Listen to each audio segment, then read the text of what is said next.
Hello and welcome to Crushing Doubts Q&A every Monday at 6 p.m. Eastern, 3 p.m. Pacific. Of course, I say every time, but actually we didn't have it last week, so I suppose that's not entirely true. But we do aim to have it almost every Monday. We'll have it every Monday coming up except for Labor Day Labor Day week, which I think is September 5th. Otherwise, we'll be here. And I am here to answer all of your mind-body questions, of course, especially within the column system. That's what I do. We talk about emotions, doubt, and power, and analyze these moment-to-moment experiences so that you can get answers about what's going on in your mind-body experience. As always, I do have the seminars available. These are teaching seminars that teach you the basics. Please contact me at dan@crushingdoubt.org or go to our website at www.crushingdoubt.org if you want to check those out. The group memberships are also ways that you can actually come and talk to me about, I'm having this symptom at this time. How do I deal with it? It's a little like this Q&A, but there's back and forth. And what that means is we can have a live discussion and people get a lot out of that and figure out how to work these columns. So that's the name of the game. And I look forward to answering your questions as we go. So let's get to it. All right. We have a question coming in. Oh, let me first say hi to some people. Jane Smith, I see you on YouTube, and I'm going to get to your comment in a second. We've got Lucy Oden here. Catherine Toomer, good to see you. Fruit Loopy, good to see you. Retrospections Vintage. Justine, I never get it right. I'm sorry. It's a tongue twister for me. And Carrie Nordland, good to see you here. Okay, Jane Smith says, hi, Dr. Dan. I hope you had a good time away. I just was joking with somebody about this. It's interesting. I was away, but I was working feverishly on a number of different things. So it wasn't exactly time off, but it was time that I could get some other things done, and that was good.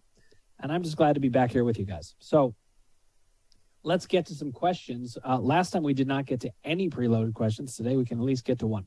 Let's bring one up now. Okay, let's see. The first one is from Claire. Okay, Claire says, so I have many thoughts a day like I shouldn't carry this as it's too heavy, or I shouldn't open this jar of stuff. Basically, as using upper body with scary thoughts causes pain and spasms. I have them when I start moving on my mat. So should I avoid movement at the moment and just do normal day-to-day stuff? Okay, as always, this is how I respond to almost every question. I say, leave it up there, because I know that I'm going to have multiple responses that I need to give. What I like to do is give you guys the framework of how I think about this in a column sort of way. So when I'm in a situation and I'm thinking, what kind of movement should I do? Obviously, in this, the state of mind I'm in now, where I've come so far with things and I kind of know what I think about things, I don't get into these mindsets too often. Sometimes it can happen if there's a flare-up or something. But the general rule of thumb I have, and this I really did get from Sarno, is we want to resume normal physical activity. But, and this is an important but, you don't want to do it before you're ready. Ultimately, my line on this is, it does not matter what you do. It matters what you're thinking when you do it. And so that's a very important distinction, because we could say, oh, just resume normal physical activity. But this one person here who's ready to do it could resume normal physical activity and feel that they can make great progress with it. Whereas another person might feel, oh man, if I do this, it's going to scare me too much. That's going to make doubt go up. So here's the question. Is the action going to increase doubt or decrease doubt? Just take a beat and think about that. If it's going to increase doubt, ask yourself, well, should I really be doing that? What I don't want you to do is to not do things because you're afraid of them, but I want you to not do them because it will set off a bad mindset for you. In other words, I want you to protect your mindset. Try to think about, how each action is going to play into your mindset. So ultimately, I like to challenge myself when I can and say, no, I'm going to do whatever action I need to do. I have no restrictions on my actions, and that's the way it's going to be. But the only reason that I can do that is because my doubt is low enough. So the first step in my system, no matter what column you're working in, is bring the doubt down. If doubt is there, it must be brought down first. Claire, in the case of your question, doubt is still there, and I can tell from multiple reasons, but one of them is this. Spasms are always related to fear, and fear is a form of doubt. So first bring down the doubt, then deal with whether you're going to make these actions happen. Try to think of it as, I got to alter my doubt thinking first. And then we can answer that question much more effectively. Okay, hope that's helpful. Question coming in from Instagram from Fruit Loopy. How do you think about bitterness within your column system? Is it an emotion to be acknowledged like any other? It's hard to accept because it doesn't speak well of me to resent others' happiness. Great question. All right, let's make sure to leave that up there so the viewers can think about it with me here. But here is the way that I think about things. First of all, in the emotions column, I like to call it a judgment-free zone. What that means is that no matter what you feel, it isn't wrong. It was constructed by your experience. So I want you to recognize that no matter what it is, it could be murderous rage, it could be bitterness, it could be jealousy, it could be wanting to see someone fail. These things, we can have things that can feel pretty ugly to us inside, and that's why we hide them from ourselves. But we want to discover that. And what I want to do is to help people not just discover those feelings. And I remember this from reading Sarno. I was like, yeah, it's helpful to remind people they're allowed to feel whatever they want. But it's in the power column that we find actual acceptance. So what I would say to you, Fruit Loopy, is that bitterness comes from somewhere real.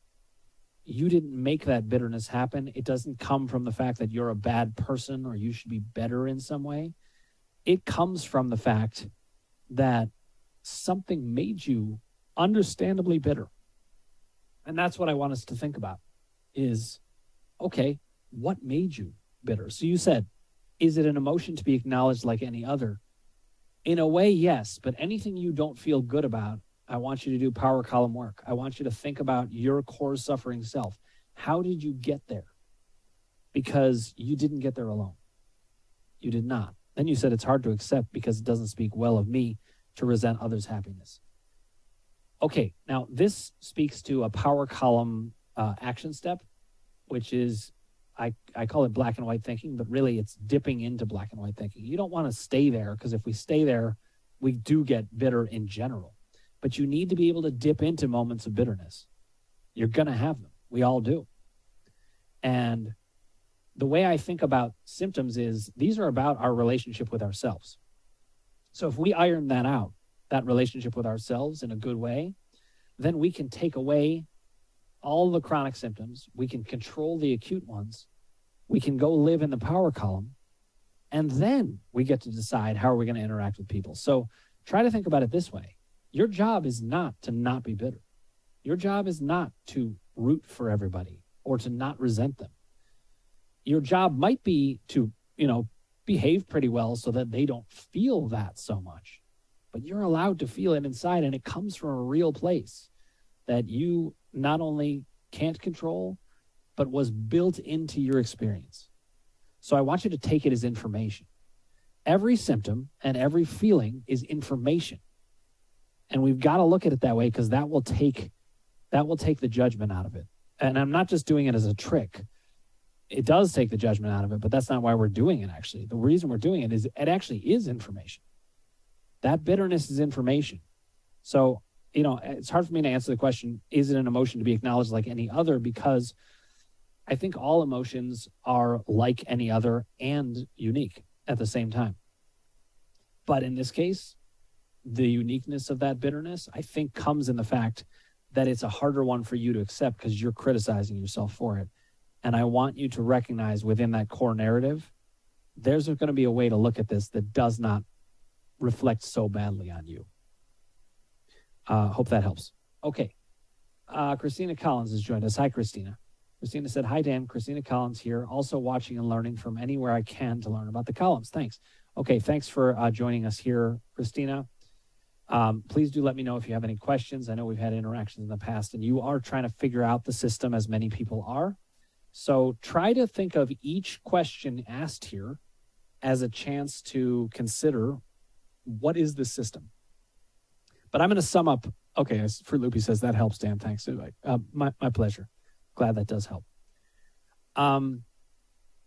What I'd like everybody to think about is just to simplify some things, is that my system, while it has complexity to it, when you get, deep into it, at base, it's not actually that complex. There are only 3 columns. There's no other reason that you have symptoms. It's all related to these columns. So I'm going to sum them up just because I think it's helpful for people that I keep doing this.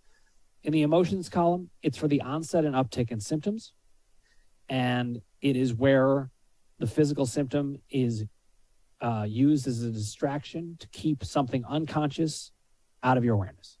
If you discover that, you remove that function, and that symptom goes away. Other symptoms, especially the ones that seem chronic, they go in the doubt column. And what is it? It's our thinking is there to perpetuate the whole idea that this isn't mind-body or that it can't be conquered in some way. It's designed to cement it in place. If we conquer the doubt, we take away the function, those symptoms go.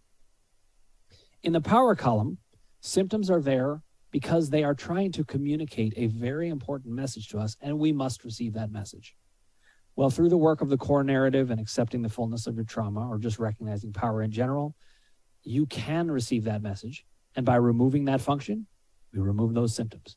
We do that in all 3 columns, you won't have symptoms. Not many anyway. It's the human condition to have mind-body experience, but you can master your symptoms that way. So try to listen to each question from that lens.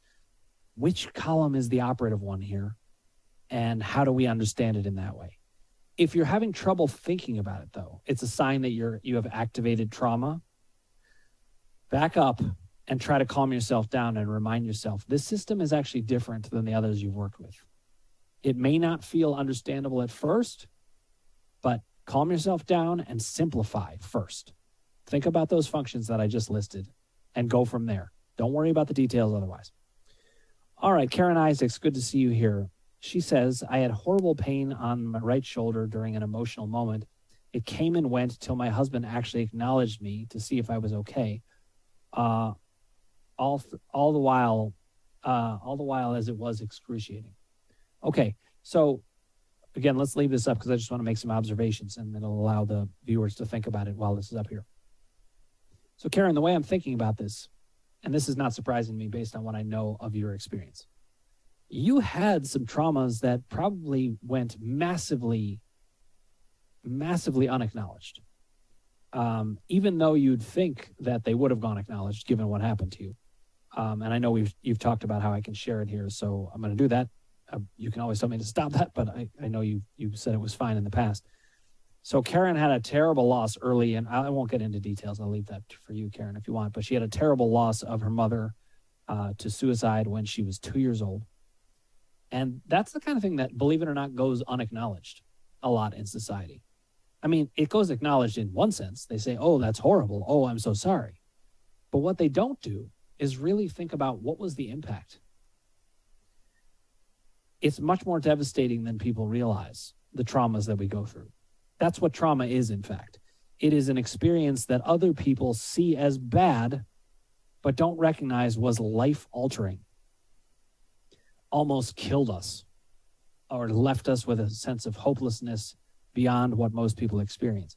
So to me, Karen, this is a good example of how present-day experience mirrors the past and gives you a symptom when it's happening.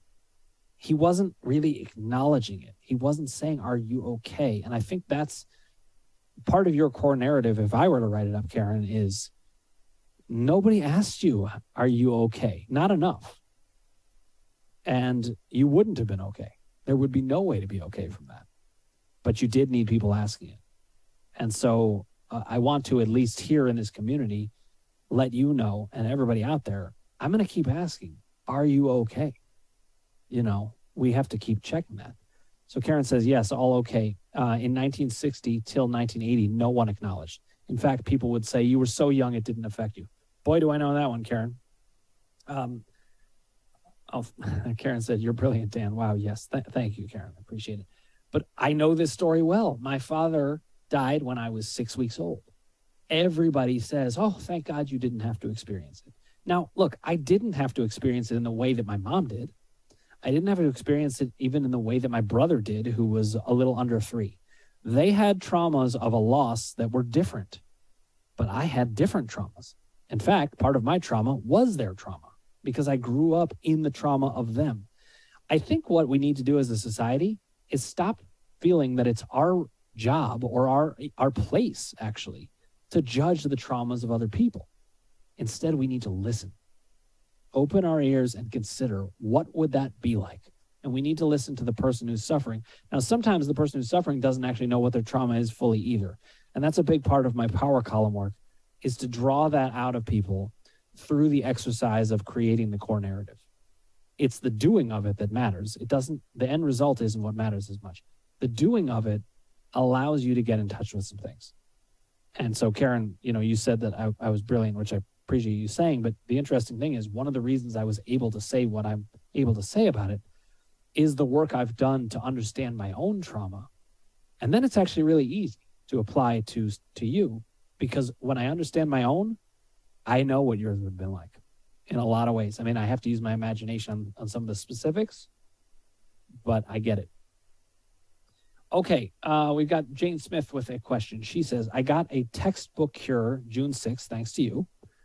Glad to hear it, Jane. And no severe pain episodes since then till August 12th. Okay, sorry about that part. But guess what? If we had the success before, that's a sign we can have success again. Jane says, it flared up when I was under extreme stress. I felt at a complete loss of what to do. Advice. Okay, let's leave this up here too.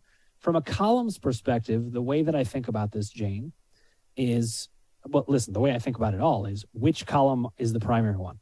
And I think about the function of the column. So the onset and uptick in symptoms is emotions column. The supposedly chronic things, that's doubt column. Plateaus in recovery, that's the power column. Or trauma-related things, that's the power column. When I think of what's going on with you here, that's a flare-up. That's an onset or an uptick.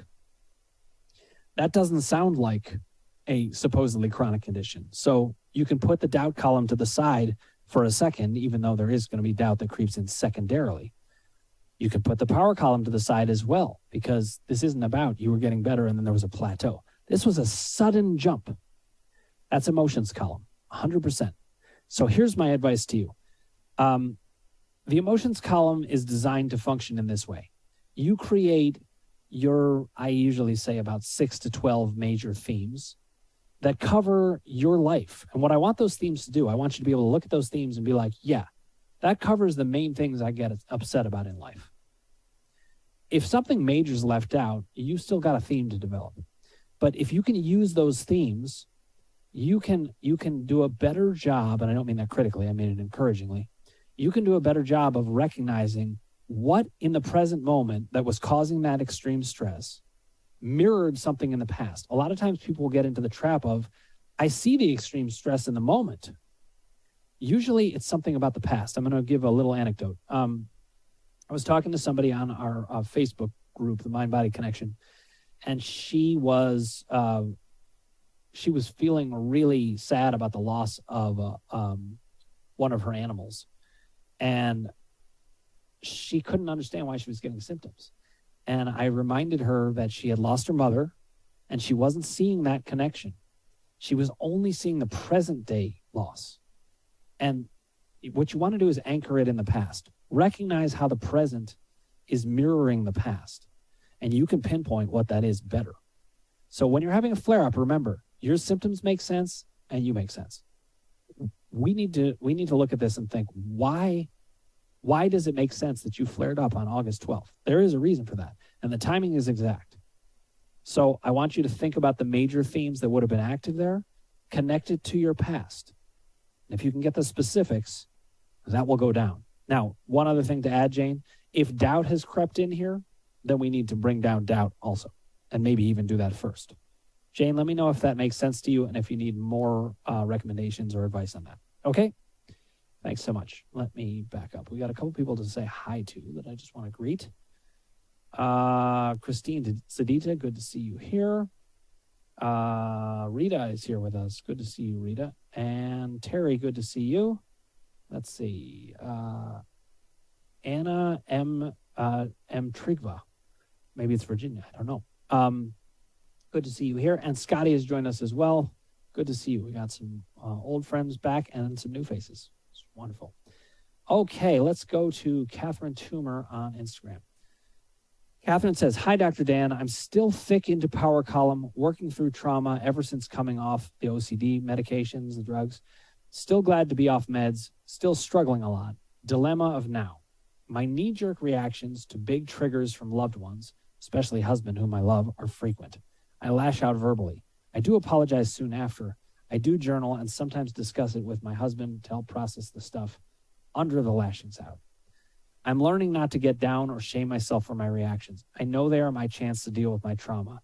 I do deep breathing and exercise to try to lessen these fight or flight reactions. What else can I do because it doesn't make me happy or my husband when I lash out? Make sense? Ideas? Okay, great questions. So first of all, Catherine, the number one thing I want to tell you first, there are lots of things to say about it, but the number one thing that I want to tell you is, and you could tell your husband this too, when you are processing trauma, truly processing it, getting deep into the power column work as you are, which I can explain more for the viewers, and I will in a second. But when you're really deeply opening it and you're connecting to just how bad it was, you may be at your worst in a certain way. And I don't necessarily mean that in terms of behavior, but you will feel at your worst. You're under a lot of duress from that. And what I want to encourage you is, and you could tell your husband this too, that's not going to last. That once you're in it, my experience is it lasts about maybe 2 to 3 months. Now, months are a long time, and that can be agony. But remembering that it's not going to stay that way is very important, because otherwise, just like you're laying out, you won't give yourself permission to do it. So what I want you to do is to remember, and maybe even remind your husband, you know what? I went through a lot. This is funny, Catherine. I thought to myself, you went through hell. Well, I'm laughing because this is heaven and hell are a big issue in terms of what Catherine experienced in her growing up and the way she was raised, the terror of hell. So this was hell. What happened to you was hell. And you have to be fully empathic to yourself. That's what the power column is really for, in a way, is to connect to the depth of what it is that you experienced and just how hard it was. So I understand you don't want to be lashing out, and I understand it doesn't make you happy, and then you have to go apologize. But try to think about it this way. As long as you're repairing, it's okay. It really is. I don't want to speak for your husband. I understand that it could be hard for him, but he sounds like he's a supportive husband, so he's doing the work with you. You guys are detoxifying that together by letting it be there. Now, that's one thing I'll say. I'm going to add one thing, though. I think you will lash out a lot less if you connect to the fullness of your trauma. So what I hear is you're processing your trauma, but you're not fully letting in what happened to you. The lashing out, in a way, is a defense against seeing just how bad it was for you. Because when that happens, you'll be angry only at those people from the past who did that. And you will be, sadness usually takes a big front row when that's happening. So you're getting very, very close. Take the lashing out as a sign that you're getting close, but you haven't fully accepted it. Not totally. You're very close. I can hear it. And I've seen this pattern over and over again. So keep at it. Give yourself permission, because when you process the fullness of your trauma and accept this, then you never have to do it again. You never feel as bad ever again. And that is what I want for you. Okay, Catherine, let me know if that helps. Happy to get feedback from it. We can jump wherever we need to go from there. Laura Court, good to see you on Instagram. Thanks for joining us here. And now back to Jane Smith, who had a response to what I said. She said, yes, thanks, Dr. Dan. Very helpful. I will ponder on the emotional column, which I've worked on, created my themes, but haven't been able to make it work for me, i.e. reduce symptoms yet. Okay, so let's leave that up again, because I always want to take every scrap of information we get here together and think of it and just show you how I think of it in a column's perspective, because that's really the point of all this, is to get your questions answered and practice it so that you can start seeing those answers in action. So Jane, what we just did is I kind of reoriented you. It's not like you didn't know, but you get a reorientation to what is the emotions column and what are some specifics that you need to work on. But let's talk about what might be holding you back. When you're working in the emotions column and you're not getting the results you need, in other words, not getting control of those acute symptoms, the first question I would ask is it actually true that you're not reducing the symptoms at all, or is it that you reduce them partially? The reason I ask that is if you're able to reduce them partially, it means you are in the right ballpark, you are in the right theme, the right column, but you're not yet pinpointing it enough. So that's one way that emotions column work can kind of get bogged down and not get the results you want, is if you're not getting specific enough. That can even happen if you're not even in the right ballpark. So a second reason you could not get somewhere in the emotions column is you aren't even yet in the right ballpark. I don't mean that as a criticism, but maybe you're just thinking about the wrong theme or the wrong event that seemed to trigger the symptoms.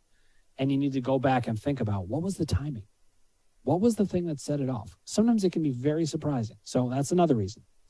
A third reason that you can get stuck there is if doubt has come in over the top so much that it obscures any work you can do in the emotions column. So there you want to back up and say, even though the emotions column is clearly the predominant one because it was an onset or an uptick, I have to check for doubt.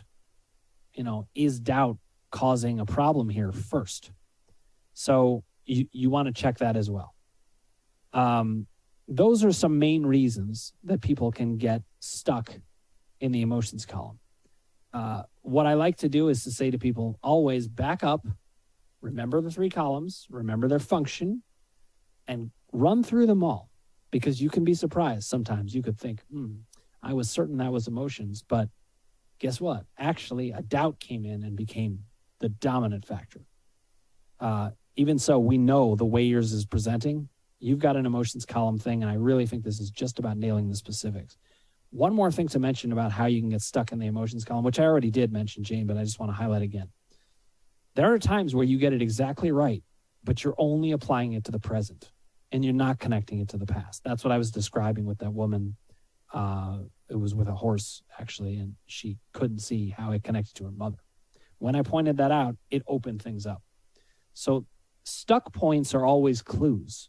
I know they're no fun, but they're always clues. If you know how to interpret the clues, we can keep using the column system and keep things moving. Okay, hope that was helpful. Please do let me know.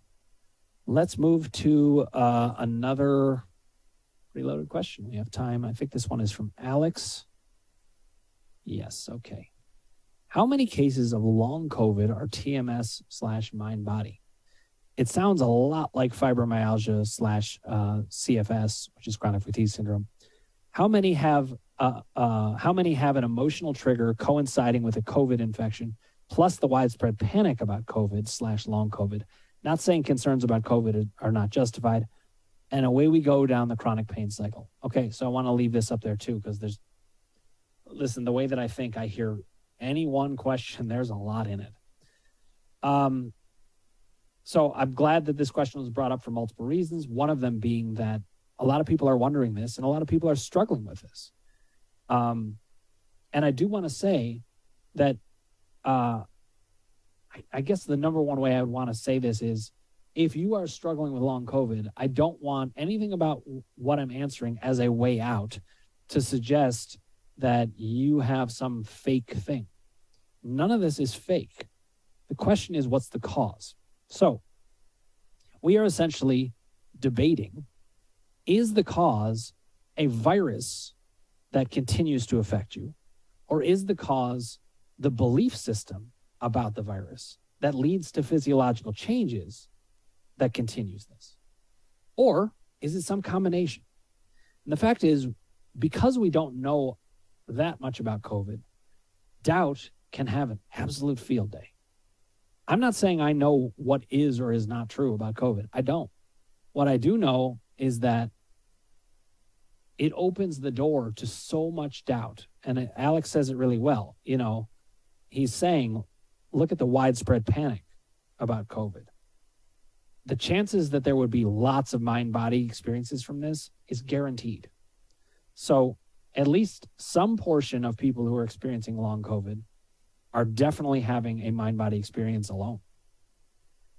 It is possible that there's some interaction effect. I suppose it is even possible that some people do have some kind of medical response to a virus, or the virus continues to do certain things. But I will say this: where there's smoke, there's fire. And to me, the vast majority of people would likely be having a mind-body experience when they have a long COVID experience. The reason for that is it's a perfect setup. So I'm not saying I know that long COVID doesn't exist. I don't know. I don't know that for sure. But what I do know is it's highly suspect to me because it fits the mind-body perspective so well. What I'd like to do is to treat it that way, not to ignore medical issues. You definitely check in with doctors if there's a concern. It's outside of my depth, and we've got to kind of think about that in that way and be careful about it. But other than that, treating from a mind-body perspective doesn't harm. The only way it can harm is if you don't see a doctor when you need to. So go see the doctor, and then you got it covered. We can then actually start to experiment with this. We can do science experiments, essentially. And I would want us as a society to start experimenting with a mind-body perspective of long COVID and seeing, do any people get results? Do some people get results? There's going to be data there. Again, my main answer to it is, if you ask me, I would put a lot of money on all of these long COVID cases being a mind-body thing. But let's really empathize about what that means. These people have suffered tremendously. And by the way, when I had COVID, I was sick for 17 days, and it was not pretty and very upsetting and worrisome, and my doubt went through the roof in a lot of ways, and it's very hard. So I don't blame anybody who has that happen at all. In fact, usually it's very positive qualities that lead to this experience. More empathic people, they're taking in everything. They're more likely to internalize these things and worry about them. They might be worried about infecting other people and on top of it. So more empathic people tend to have more of this. More imaginative people tend to have more of this. More intelligent people tend to have more of this. By the way, don't take it as the corollary. If you didn't have those symptoms, it does not mean you're not smart. I'm just saying because the mind-body experience is so strong and the mind is so strong, there is no way that a huge amount of these long COVID cases aren't originally COVID and then doubt takes over. And I would guess they all are, but I can't say that definitively just yet. I'm looking at it. I want to explore it. I certainly don't want to be dismissive of people who are having that experience because it's real. Remember, the mind can make the body do anything. It can make it have major, major problems. It can even lead to autoimmune stuff. So there's that question too. Does it lead to some kind of autoimmune thing? But let's not factor out the mind-body experience. Okay, Jane Smith is responding to me. She says, thanks again, Dr. Dan. I got lost, in quotes, when the pain flared up. I was surprised it wasn't gone forever. And so this was very helpful in reorienting me, and I will keep trying regarding the emotions column. Yeah, Jane, a lot of times people are going to have the experience where they're going to need to get rid of symptoms a couple of different times in a couple of different ways. Because remember, that's the thing that's going to conquer doubt, is to feel that you've got a system that covers all the territory. This is part of why it's so important that there's only 3 columns. It can shrink the doubt. There's just not that many places to look, actually.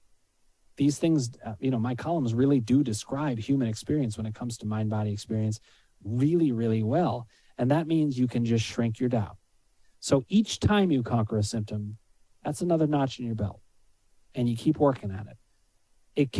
You can get to a place where, listen, I don't have any chronic symptoms. None. I do sometimes have a flare-up, and sometimes they can last for a couple of days. Occasionally, it could go over a week even.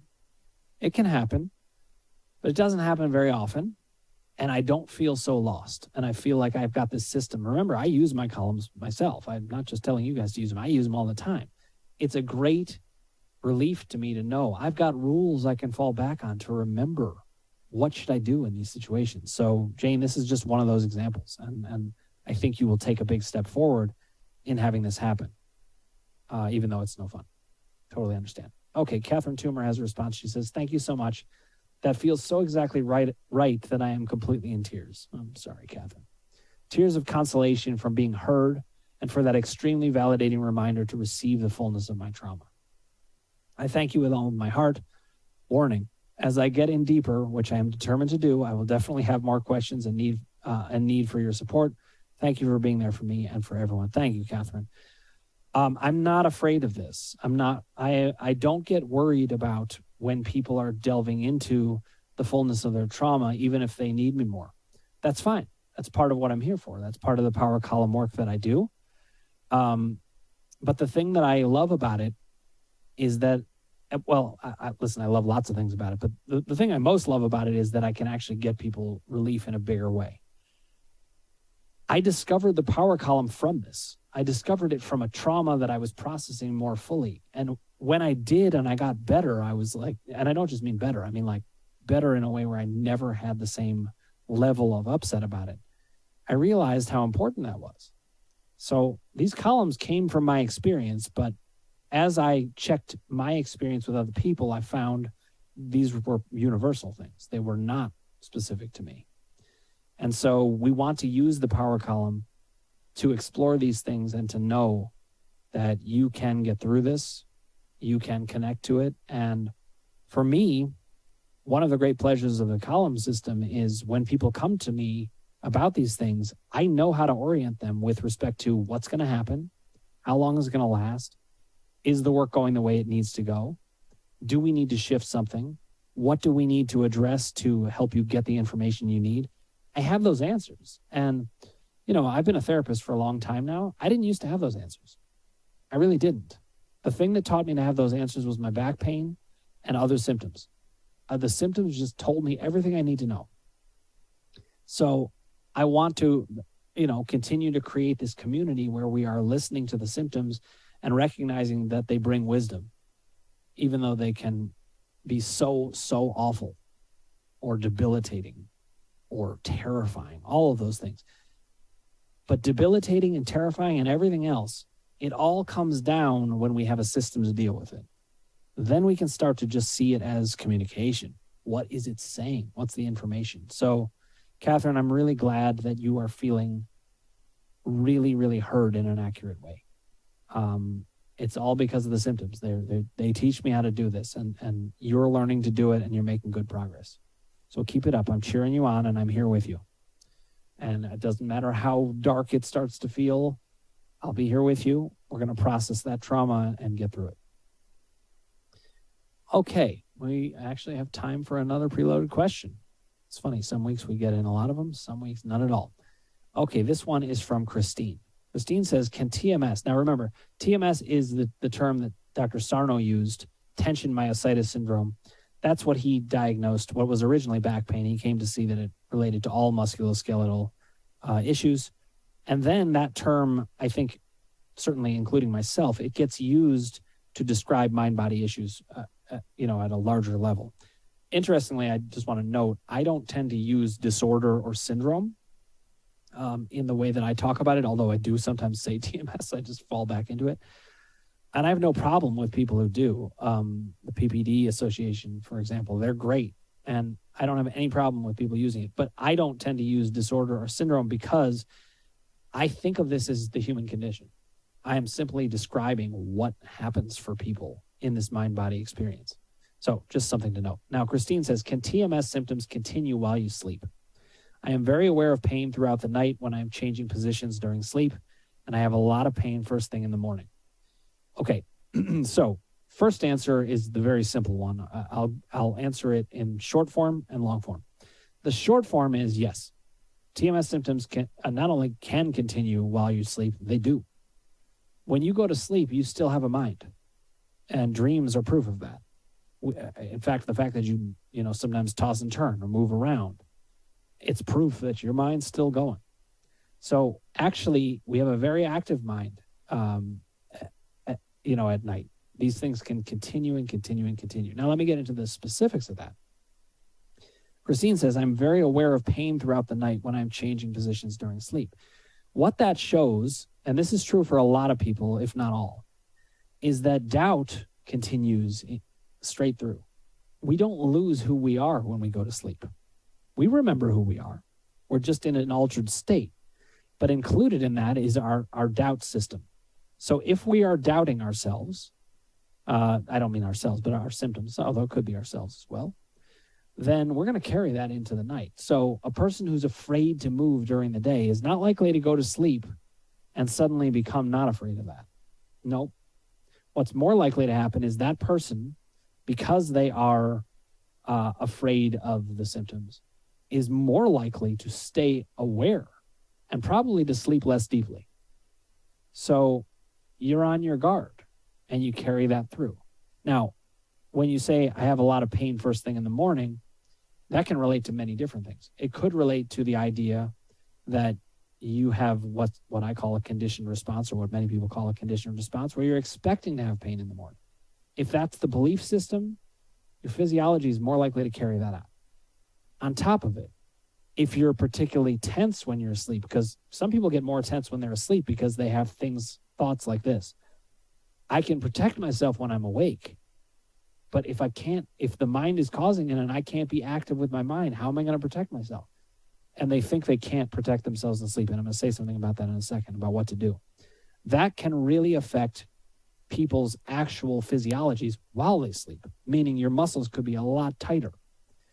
In fact, when I first read The Divided Mind, which was the second Sarno book I read, I was getting much better results from The Divided Mind than I was just from Mind Over Back Pain for various reasons. I had been to see Eric Sherman. I had made some advances in things. And also The Divided Mind just spelled it out even more, made it even more convincing. And I had had a big breakthrough. But interestingly, I managed to get rid of the spasms I was having during the day. None. And yet I was still having them at night. So that speaks to what Christine is talking about. Why did I have them? Well, in part, I had them because I didn't feel that I could control things as much. I mean, I had just read Sarno. I was like, okay, so you can control this from thinking, but what am I going to do when I'm asleep? So now let me get to what I said I was going to reference. And I've said this before on these Q&As, but I will say all of these things again because it needs to be revisited. What I do that can help me before I go to sleep, if I'm in a place where I'm having symptoms or I'm worried about having symptoms, is I will actually take 15 to 20 minutes maybe and process the emotional experiences of the day, process where my doubt is, process where my power is. I go through the columns because we carry into our sleep whoever we are. So you can actually do something about it. What happens, I find, is that if you carry into your sleep a person who's a little more on their toes about what happened in the emotional life, you have a lot more resources at your disposal even while you're asleep. So there's a little prep work you can do for that. Okay, we're going to take two more questions. It looks like from YouTube. I'll see if I can squeeze in any more if anything comes up. But Fearless Tony has joined us on Instagram. Wanted to say hi to you. Okay, Karen Isaac says, I went from being scared of waking up with headache to only expecting to wake up feeling good. My nighttime nurturing routine helps. So that's exactly what we're talking about here. She's calling it the nighttime nurturing routine, which I really like that term. It's helping. She's feeling more in control of what happens at night, and she's remembering to challenge the doubt that I'm always going to wake up with a headache. Always challenge the doubt. Don't accept any set answer of what you should expect in your physical mind-body experience, because if you challenge things, it can all change. Okay, Christina Collins says, hi, Dan. Could visiting my codependent alcoholism family members, which bring out the worst pain and new pain, go up my spine, cause excruciating pain in my SI joint with AS? Actually, I think you're saying, is it more likely to be TMS and or physical? So hopefully I got that question right. But Christina, the number one thing here is yes. Visiting a codependent family with lots of alcoholism in it, it not only brings out the worst pain in all likelihood, but new pain can happen.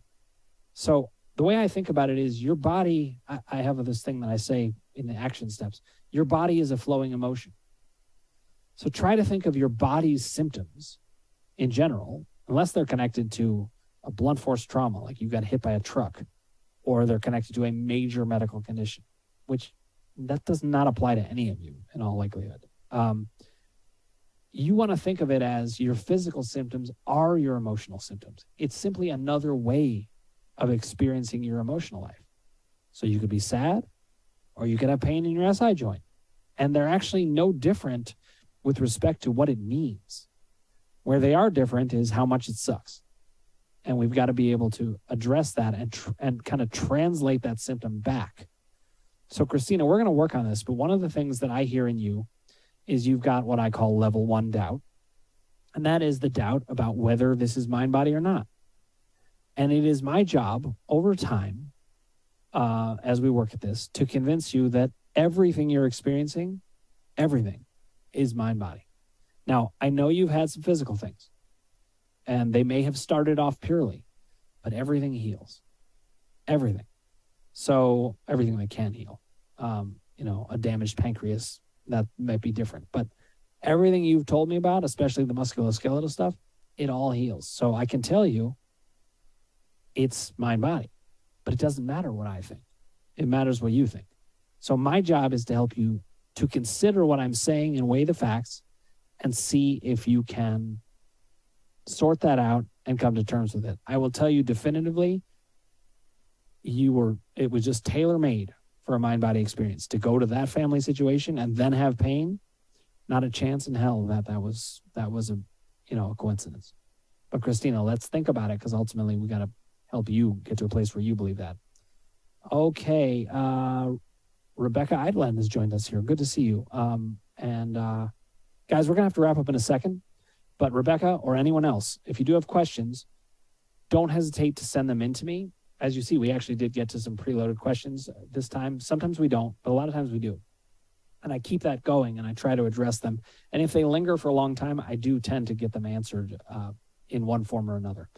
So send your questions to me, dan@crushingdoubt.org. Check out our website, www.crushingdoubt.org. It has the seminar links where you can learn the basics of things. It has the group links where you can come interact with me three times, 6 times, or 9 times a month. I do take off 1 week each time just to build in flexibility of schedule. But there are multiple times you can meet with me and get answers in those groups. I am working on the book. I'm making progress on the edit, but it's got to be as good as I want it to be. It's got to be what can actually help you guys most. So getting close there. I will keep you posted on that. Thank you so much for joining me here. It's been another great Q&A. I look forward to seeing you next week at the same time. That's Monday, 6 p.m. Eastern, 3 p.m. Pacific. And I see we've got Eve Agu has joined us here. Good to see you here. Jane Smith says, so good to see you again. Thanks again. Thank you, Jane. Wonderful to see you all, and I will see you all next week. Thanks so much.